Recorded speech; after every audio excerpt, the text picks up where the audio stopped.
कैसे हैं आप लोग? आप देख रहे हैं शाही पाठशाला और मैं हूं बीके सिंह। आपके स्क्रीन पर एक बुक का कवर दिखाई दे रहा है। ये बुक विद्यासागर पब्लिकेशन से प्रकाशित होती है और इसके एडिटर सोनू कुमार यादव हैं। हौसला जारी करने के लिए सब्सक्राइब कीजिएगा, वीडियो को लाइक कीजिएगा। यहाँ पर इस पुस्तक की विशेषता यह है कि मात्र 15 सेट, आपने बहुत मोटी मोटी 30 सेट, 25 सेट, 50 सेट वाली किताब खरीदते हैं, जबकि इसमें सिर्फ 15 सेट की एक पुस्तक प्रकाशित हुई थी जिसके एडिटर सोनू यादव हैं। इसमें सिर्फ 15 सेट में 30 प्लस प्रश्न लड़े हैं। मैं उसकी प्रामाणिकता लेकर के आपके बीच उपस्थित हुआ हूं। इसमें बुक का सेट नंबर और किस सेट में कितने नंबर प्रश्न पर कौन सा प्रश्न पूछा गया है, ये मैं यहाँ पर बताने वाला हूँ। मैंने बुक का डायरेक्ट फ़ोटो खींचा है और वो आपको यहाँ पर दिखा रहा हूँ। यदि चूँकि उस बुक की 10,000 प्रतियाँ सेल हुई थी तो निश्चित रूप से 10,000 प्रति में से 10,000 लोगों के पास तो बुक है। तो यदि आप में से किसी के पास यह बुक है तो आप मिलाकर देखिए कि कितना प्रश्न आया है।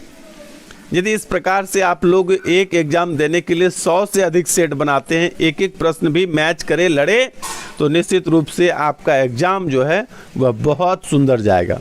लेकिन होता यह है कि आप बहुत सारा सेट बनाते हैं लेकिन पता नहीं कहाँ से किस प्रकार का प्रश्न रख देता है कि उसमें से कुछ आता ही नहीं है। तो आइए मेरी छोटी सी पुस्तक की आप एक झलक वास्तविकता का देखिए।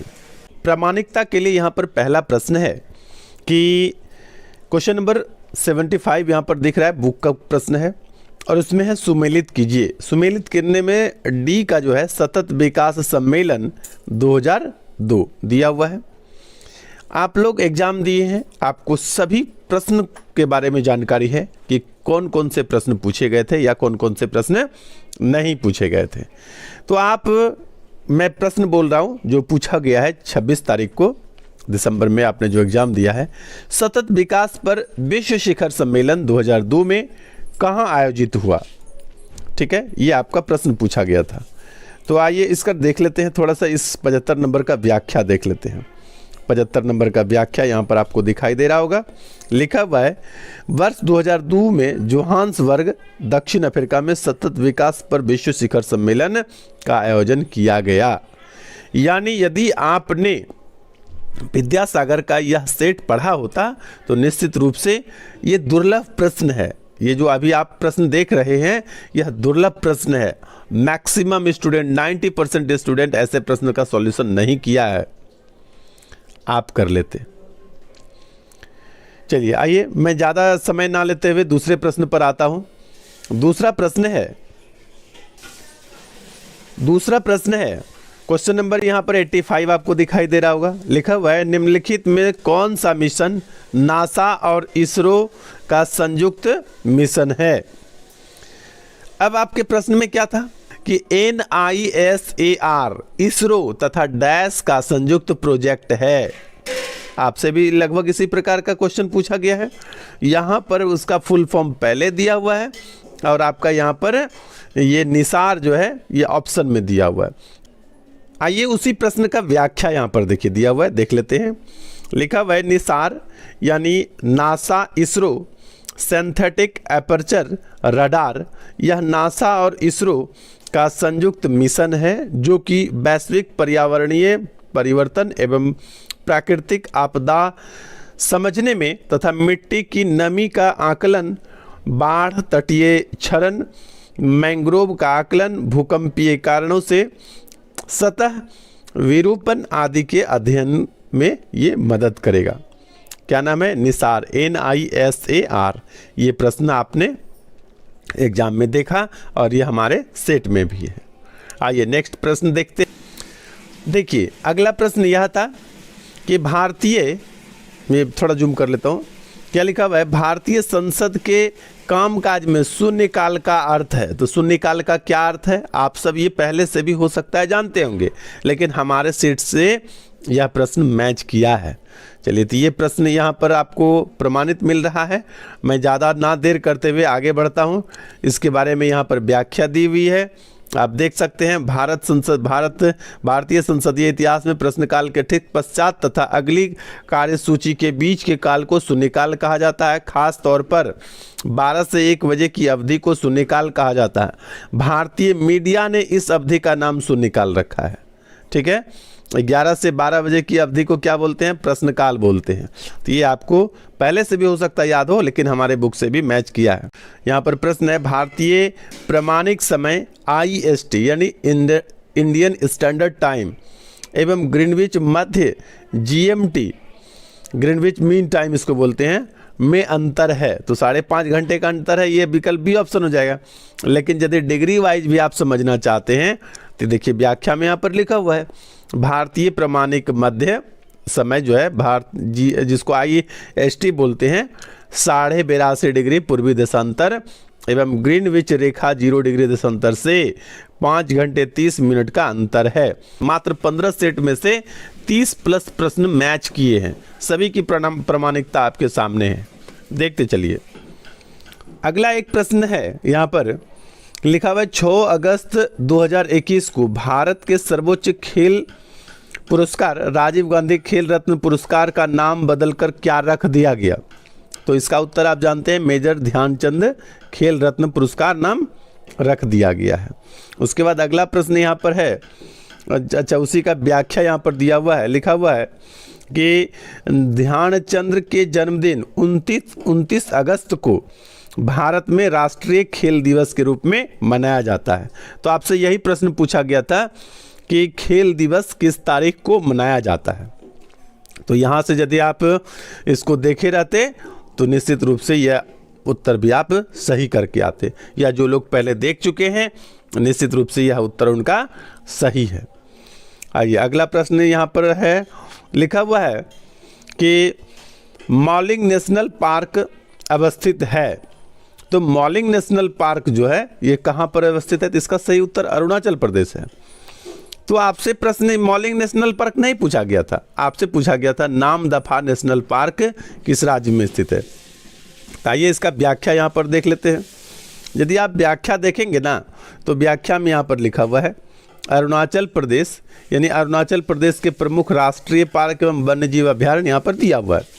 और राष्ट्रीय पार्क में देखिए क्या लिखा हुआ है यहाँ पर, नामदफा नेशनल पार्क। हम लोग क्या पढ़ रहे हैं? अरुणाचल प्रदेश का प्रमुख राष्ट्रीय पार्क। तो यहाँ से भी आपको पता चल जाता है कि नामदफा नेशनल पार्क कहाँ पर है? अरुणाचल प्रदेश में। यहाँ पर प्रश्न है न्यायावतार किसकी रचना है? तो ये तो आपसे प्रश्न पूछा नहीं गया था, लेकिन आइए इसका व्याख्या हम आपको दिखाते हैं। यदि आप इसका व्याख्या देखे होते तो यहाँ से आपको पता चलता कि विशाख दत्त के बारे में पूछा गया था, मुद्रा राक्षस किसकी कृति है या किसकी रचना है, किसका लिखा हुआ है? तो मुद्रा राक्षस का विशाख दत्त, यहाँ से आपको पता चल जाता।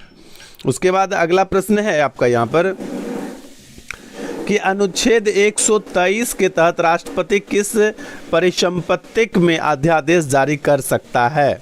तो अनुच्छेद 123 के अनुसार आपसे यही पूछा गया था कि राष्ट्रपति किस अनुच्छेद के तहत अध्यादेश जारी करता है। तो आपको पता हो जाएगा कि यहाँ पर अनुच्छेद 123 के तहत राष्ट्रपति क्या करता है? अध्यादेश जारी करता है। अब यहाँ पर अगला प्रश्न है, क्या है कि अगस्त 2021 में उद्घाटित भारत के सबसे ऊंचे हर्बल पार्क के संबंध में विकल्प कौन सा तथ्य सही नहीं है? आपका एक प्रश्न था, आपका प्रश्न क्या था? तो आपका प्रश्न था यहाँ पर, हाल ही में किस राज्य में भारत के सर्वोच्च ऊंचाई वाले हर्बल पार्क का उद्घाटन किया गया है? ये आपका प्रश्न था। तो यहाँ पर अब आपका उत्तर क्या हो जा रहा है? आपका उत्तर हो जाता है 21 अगस्त 2021 को उत्तराखंड में चमोली जिला। चलिए आपका यहीं से उत्तर आ जाता है उत्तराखंड। आपसे पूछा गया था किस राज्य में, तो आपका उत्तर हो जाता है उत्तराखंड। तो ये उत्तराखंड लिखा हुआ ही आपका उत्तर हो जाता। तो ये जो सेट है ना काफ़ी एक्यूरेट है, इसलिए जब कभी भी कोई एग्जाम आपका रहे आप सेट निश्चित रूप से विद्यासागर पब्लिकेशन का ले सकते हैं। अगला प्रश्न है यहाँ पर विशेष आर्थिक संयंत्र, नहीं विशेष आर्थिक क्षेत्र, यहाँ पर क्या लिखा है, विशेष आर्थिक क्षेत्र नीति घोषित की गई है। तो विशेष आर्थिक क्षेत्र नीति कब घोषित की गई है, यहाँ पर देखिए लिखा हुआ है विशेष आर्थिक क्षेत्र स्पेशल इकोनॉमिक जोन जो है सेज SEZ नीति जो है 2000 में घोषित की गई है। एक प्रश्न यहाँ से आपका मैच कर जाता है। लाइन लिखा हुआ है कि स्वतंत्र भारत के प्रथम गवर्नर जनरल लॉर्ड माउंटबेटन है। अच्छा, ये जो है आपका दो ये जो व्याख्या यहाँ पर दिखाई दे रहा है आपके 2 प्रश्न के लिए उत्तर देता है। आप एक बार देखे होंगे, पूछा होगा स्वतंत्र भारत के प्रथम गवर्नर जनरल कौन है, तो लॉर्ड माउंटबेटन है। यदि पूछता कि स्वतंत्र भारत के प्रथम भारतीय गवर्नर जनरल, तो आप लोग उत्तर जानते हैं कि C राजगोपालाचारी।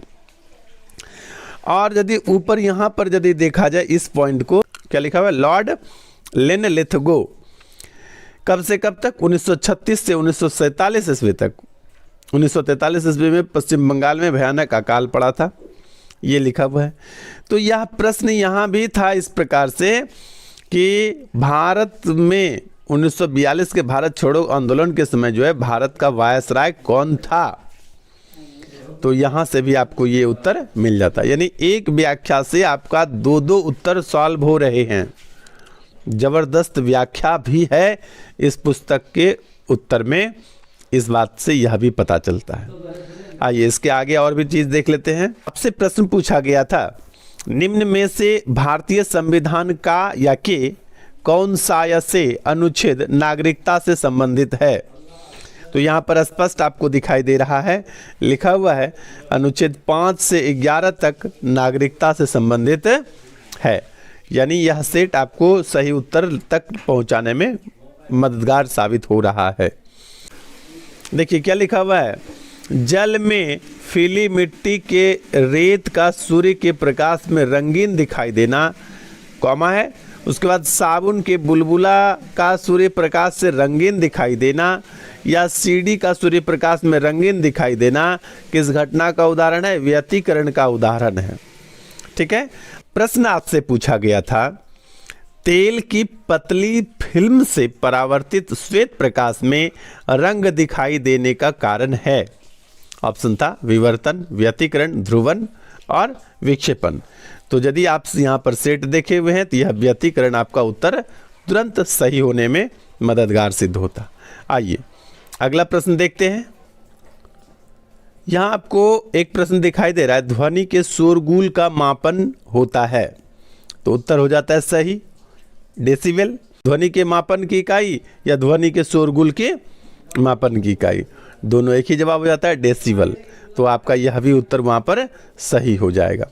देखिए यहाँ पर लिखा हुआ है व्याख्या में, ध्वनि की तीव्रता का ऐसा ही मात्रक वाट प्रति मीटर स्क्वायर होता है, लेकिन व्यवहारिक रूप में इसकी तीव्रता किस में नापी जाती है, डेसिबल में मापी जाती है।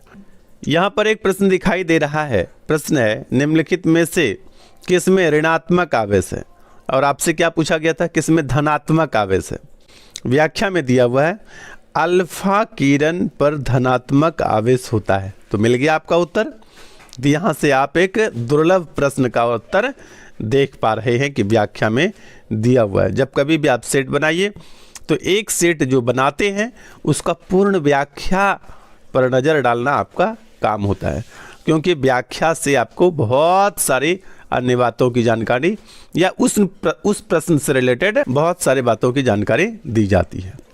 जब भी सेट बनाएं आप उसके व्याख्या को जरूर पढ़ें। यहाँ देखिए अगला प्रश्न है, सत्यशोधक समाज की स्थापना किसने की। तो सत्यशोधक समाज की स्थापना किसने की थे, ज्योतिबा फुले ने। तो यह प्रश्न आपके एग्जाम में कौन सा प्रश्न था, आइए उसको सुन लेते हैं। आपके एग्जाम में प्रश्न था, निम्नलिखित में से सत्यशोधक समाज के संस्थापक कौन थे। तो विकल्प डी में उत्तर था ज्योतिबा राव फुले। आइए अगला प्रश्न भी देखते हैं। वैरन द्वीप से रिलेटेड एक प्रश्न आपसे पूछा गया था कि वैरन द्वीप जो है, वैरन द्वीप के बारे में आप लोग जानते हैं कि भारत का यह एकमात्र सक्रिय ज्वालामुखी है और ये कहाँ है, अंडमान क्षेत्र में पड़ता है। तो यहाँ पर एक प्रश्न और भी मिल रहा है, चलिए आइए और देख लेते हैं। कार्ल मार्क्स ने संघर्ष की प्रक्रिया को निम्नलिखित में से किस सिद्धांत पर दिया था? इस प्रश्न के व्याख्या पर जब आप ध्यान देते हैं तो यहाँ पर लिखा हुआ है कि कार्ल मार्क्स ने वर्ग संघर्ष को द्वंद्वात्मक भौतिकवाद से समझाया। आपके एग्जाम में क्या प्रश्न था? आपके एग्जाम में प्रश्न था वर्ग संघर्ष की अवधारणा किसने दी थी? तो यहाँ पर से पता चल रहा है कि वर्ग संघर्ष की अवधारणा किसने दी थी? कार्ल मार्क्स ने दिया था। तो क्वेश्चन नंबर आपका जो है यहाँ से भी एक सॉल्व हो जाता है। तो इस प्रकार से बहुत सारे प्रश्न आप देख रहे हैं कि एक ही जो बहुत छोटी सी पुस्तक मात्र 15 सेट की प्रकाशित हुई थी, उसमें से 30+ प्रश्न जो है आपके मैच किए हैं। तो जितने भी आप छात्र सेट बनाने के लिए, सेट प्रैक्टिस करने के लिए बाजार से बुक परचेज करते हैं, तो निश्चित रूप से आप विद्यासागर पब्लिकेशन का मॉडल सेट पर परचेज कीजिए। उसमें एरर आपको लगभग 100% की गारंटी मैं नहीं ले सकता, लेकिन लगभग नहीं मिलेगा। और काफ़ी मेहनत करके बुक तैयार किया जाता है, एग्ज़ाम पर एनालिसिस करके बुक तैयार कर दिया जाता है, ना कि एग्ज़ाम आया कोई भी सेट उठा करके क्वेश्चन का इधर से इधर आगे पीछे उल्टा पलटी करके और बुक बना दिया जाए। ये काम विद्यासागर नहीं करती है।